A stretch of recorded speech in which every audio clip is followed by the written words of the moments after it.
हम सदस्य दोस्तों, हमने प्रीवियस क्लासेस में function and type of function में हमने linear polynomial and power function शुरू किया था, जिसमें पावर फंक्शन हमने type A and type B पढ़ लिया था। आज हम टाइप सी पढ़ेंगे, लेकिन इससे पहले आप प्रीवियस क्लासेस को जाके देखिए, जिससे कि आप कॉन्सेप्ट को अच्छे से समझ पाए।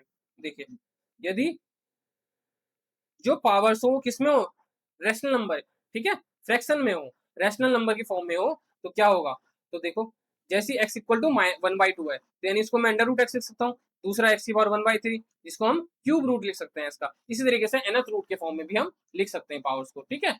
तो कोई भी रैशनल फॉर्म है, तो डोमेन जो होती है, आपको ये बात पता है, यदि आपको एक चीज पता है क्या, जो हमारा स्क्वायर रूट फंक्शन होता है ना, स्क्वायर रूट फंक्शन के अंदर कभी भी वैल्यू नेगेटिव नहीं होती है, वो हमेशा x greater than equal to 0 होता है, ठीक है।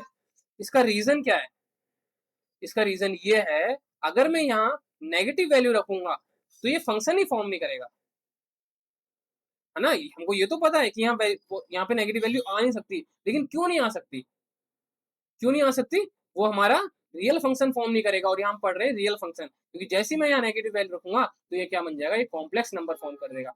ये क्या कर देगा, कॉम्प्लेक्स नंबर बन जाएगा हमारा, ठीक है। यहाँ पे जैसे -2 रखा मैंने, तो क्या बन गया, ये कॉम्प्लेक्स बन गया ना, 2 आयोटा। लेकिन हम क्या पढ़ रहे हैं, हम यहाँ रियल नंबर्स की बात करते हैं, हम यहाँ क्या करते हैं, रियल नंबर्स की बात करते हैं। इसलिए ये रियल फंक्शन बनने के लिए, रियल वैल्यूड फंक्शन होने के लिए क्या होना चाहिए, एक्स की value greater than equal to 0 होनी चाहिए।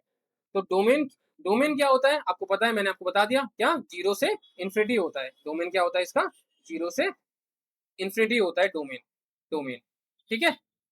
0 की वैल्यू इंक्लूड है, 0 भी हो सकती है value. But domain of cube root क्या होता है बच्चों, y equal to cube root of x अगर है, तो क्या होगा, तो यहाँ पे मैं क्या कर सकता हूँ, इसको सारी वैल्यू रख सकता हूँ, क्योंकि अब क्यूब रूट है, क्या है, क्यूब रूट है। तो यानी जब मैं अगर यहाँ नेगेटिव भी रखूंगा ना वैल्यू, ये नेगेटिव भी रखूंगा ना यहाँ पे क्यूब रूट में, तो ये नेगेटिव वैल्यू बाहर आ सकती है, क्या आ सकती है, बाहर आ सकती है। इसका क्या रीजन है, इसका क्या रीजन है, खुद सोचो। जैसे मेरे पास लिखा है, मैं इसको ऐसे लिख सकता हूँ, y इक्वल टू एक्स की पावर 1/3, ये तो था क्यूब रूट, मैं दोनों तरफ क्यूब कर देता हूँ, तो मैं क्या लिख सकता हूँ, y cube equal to x. अब x की वैल्यू मैं अगर बोलूं, मैं y की वैल्यू बोलता हूँ, y की वैल्यू में क्या बोलूं, -2 का क्यूब, तो इसकी वैल्यू क्या आती है, -8, ठीक है, -8 तो आती है। लेकिन तो यानी क्या हो रहा है, यहाँ पे नेगेटिव वैल्यू मुझे मिल रही है ना, नेगेटिव रखने पे नेगेटिव वैल्यू मिल रही है। लेकिन यहाँ देखो, स्क्वायर रूट में क्या होता है, क्यों नहीं रख सकते, जैसे ही मैंने रखा यहाँ पे, इसको मैं लिख सकता हूँ y square equal to x.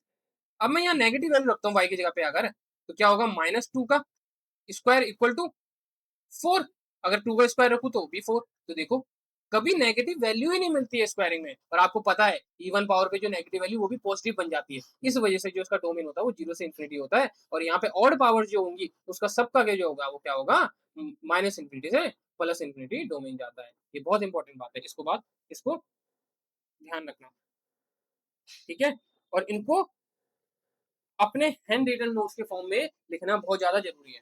अगर आप इनको लिखोगे, जितना आप लिखोगे इनको, उतना आपके क्या, ब्रेन में, आपके माइंड में जो है वो चीजें ज्यादा टाइम के लिए स्टोर हो पाएंगी, ठीक है। अभी तो आपको लगेगा कि समझ में आ गया, समझ में आ गया, ठीक है, याद रहेगा, लेकिन आप भूल जाओगे बहुत जल्दी उन चीजों को। लेकिन जितना ज्यादा लिखोगे, जितना ज्यादा प्रैक्टिस करोगे, ठीक है, इनको क्वेश्चन वगैरह भी प्रैक्टिस करना, ठीक है। तो और जो भी नहीं आता समझ में, तो मुझे कमेंट में आप पूछ सकते हो, इन पे क्वेश्चंस कीजिए, इनकी प्रैक्टिस कीजिए, इनको बार बार रिवाइज कीजिए, तो आपको उतने समय के लिए, आपको ये ज्यादा समय के लिए याद रहेंगे। ये बहुत इंपॉर्टेंट टॉपिक है, ठीक है। ये आपके 11th 12th, फिर उसके बाद क्या बोलते हैं IIT जेई के लिए, उसके बाद आगे ग्रेजुएशन में, ठीक है, पोस्ट ग्रेजुएशन में, क्योंकि फंक्शन बहुत बेसिक टॉपिक है, ठीक है। और इसी में अगर आप कंफ्यूज रहोगे तो और चीजें जो इससे जुड़ी हुई है वो कैसे समझोगे। अब है y equal to root x का ग्राफ, जो मैंने आपको यहाँ पे दिखाया हुआ है, ये देखो, y equal to root x का ग्राफ है यहाँ पे, ठीक है। ऐसा ग्राफ होता है y equal to root x का।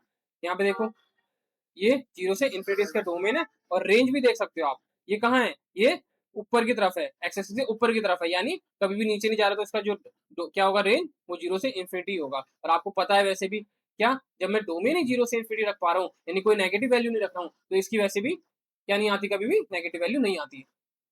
अब यहाँ पे देखिए यह है y equal to cube root of x का ग्राफ। अब देखो यहाँ पे इसका ग्राफ देखो, नेगेटिव किससे पॉजिटिव पूरा जा रहा है, तो यानी इसका डोमेन भी माइनस इन्फिनिटी से इन्फिनिटी है और इसका रेंज भी माइनस इन्फिनिटी से इन्फिनिटी है। ठीक है, अभी देखिए y इक्वल टू एक्स की पावर 3/2 का ग्राफ।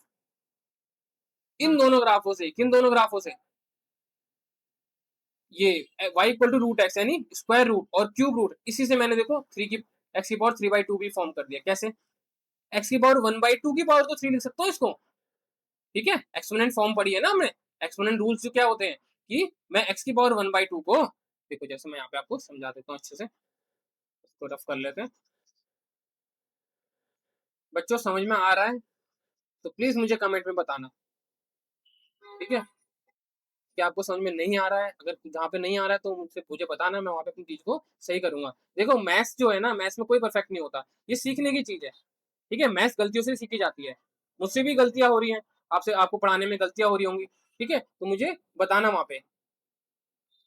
देखो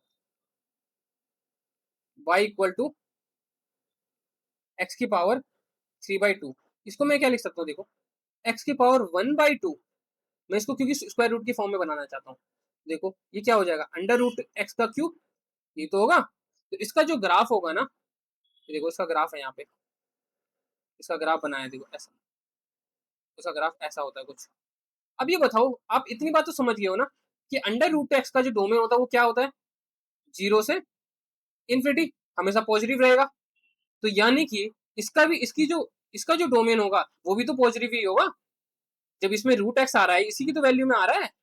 ठीक है, अंदर तो अब अंदर अंदर जो है वो तो स्क्वायर रूट फंक्शन ही बन रहा है, तो अंदर तो आप वैल्यू जीरो से इन्फिनिटी रख पाओगे ना। और जब इसका जो वैल्यू आएगी वो भी जीरो से इन्फिनिटी आएगी, क्योंकि नेगेटिव वैल्यू रखी नहीं तो नेगेटिव वैल्यू मिलेगी भी नहीं मुझे, तो इसका जो रेंज है वो भी जीरो से इन्फिनिटी हो जाता है। यानी कि यहाँ पे ये बताना चाह रहे हैं हम क्या, कि किसी भी फंक्शन को अगर आप स्क्वायर रूट के फंक्शन की एक्सपोनेंट फॉर्म में लिख सकते हो।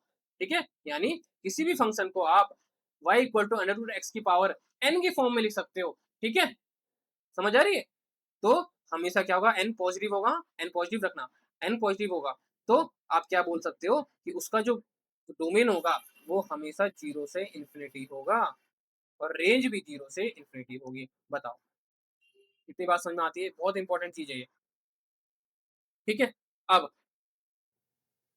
इसी तरीके से यदि y इक्वल टू, दूसरा ग्राफ देखो, x की पावर 2/3 अगर दिया हुआ है तो मैं इसको ऐसे लिख सकता हूँ, x की पावर 1/3 की पावर 2, तो इसको क्या लिख सकते हैं, अंडर रूट, मतलब अंडर रूट यानी क्यूब रूट ऑफ x की पावर 2 यानी स्क्वायर इसका।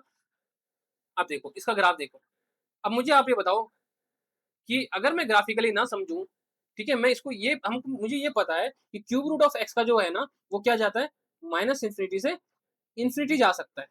मैं क्यूब रूट ऑफ एक्स की, माने मैं अंदर यहाँ एक्स की वैल्यू को नेगेटिव भी रख सकता हूँ। ठीक है, मैंने आपको रीजन बता दिया था, है ना। तो माइनस इन्फिनिटी से इन्फिनिटी रख सकता हूँ, ये बात आपको समझ में आ गई। लेकिन जैसे ही मैं यहाँ माइनस इन्फिनिटी इन्फिनिटी रखूंगा, लेकिन इसका क्या है बाहर, स्क्वायर है, तो यानी कि उसका जो रेंज है वो क्या बन जाएगा, तो जीरो से इन्फिनिटी बन जाएगा ना। बताओ, बताओ समझ में आई ना ये बात, स्क्वायर रूट है ना उसके बाद, तो अगर स्क्वायर है उसके ऊपर से, स्क्वायर है अगर यहाँ पे, तो क्या हो जाएगा, वो नेगेटिव वैल्यू भी पॉजिटिव बन जाएगी। इसीलिए y इक्वल टू एक्स की पावर 2/3 का जो ग्राफ है वो ऐसा होता है। बताओ, ठीक है, ये बात आपको समझ में आ गई। अगर अब ये यहाँ एक चीज है, यहाँ तो अंडर रूट एक्स की वैल्यू हमेशा ही पॉजिटिव थी, हमेशा यहाँ डोमेन पॉजिटिव था, जैसे रेंज हमेशा पॉजिटिव मिल रही थी, है ना, नीचे वाले वो क्या बोलते हैं स्क्वायर रूट के फंक्शन में। लेकिन क्यूब रूट में थोड़ी सी दिक्कत है, क्या, यदि मैं y इक्वल टू एक्स की पावर 1/3 का nth रूट लेता हूं, और ये nth रूट जो है अब यहाँ n की डिपेंड करता है, n अगर इवन हो, n अगर इवन हो तो रेंज जो होगी वो क्या हो जाएगी आपकी, जीरो से इंफिनिटी हो जाएगी बच्चों, जीरो से इंफिनिटी हो जाएगी। बट इफ n अगर आपका ऑड हो तो बच्चों रेंज जो है वो माइनस इंफिनिटी से इंफिनिटी जाएगी। बताओ कितनी सुंदर बात है कि नहीं? ठीक है, डिपेंड कर रही है ना एन पे। तो एन अगर इवन है तो जीरो से इन्फिनिटी रहेगी, क्यों? क्योंकि एन अगर इवन होगा तो क्या होगा, जो अंदर नेगेटिव वैल्यू होगी उसको क्या बना देगा, वो ऑटोमेटिकली पॉजिटिव बना देगा। लेकिन अगर ऑड है तो अंदर जो नेगेटिव वैल्यू है वो उसको पॉजिटिव नहीं बनाएगा, वो उसका नेगेटिव वैल्यू रहेगी। ठीक है, इसलिए उसकी जो रेंज है वो माइनस इन्फिनिटी से इन्फिनिटी आती है। बताओ, ठीक है दोस्तों, हमने पावर फंक्शन के आज टाइप सी पढ़ा है, जिससे कि पहले हमने type A and type B भी पढ़ लिया था। आज पावर फंक्शन कंप्लीट हो चुका है। इससे रिलेटेड कोई भी आपके डाउट्स होंगे तो मुझसे आप कमेंट में पूछ सकते हैं। अब हम नेक्स्ट क्लास में पॉलीनॉमियल फंक्शन पढ़ेंगे। शाम सदस्य दोस्तों।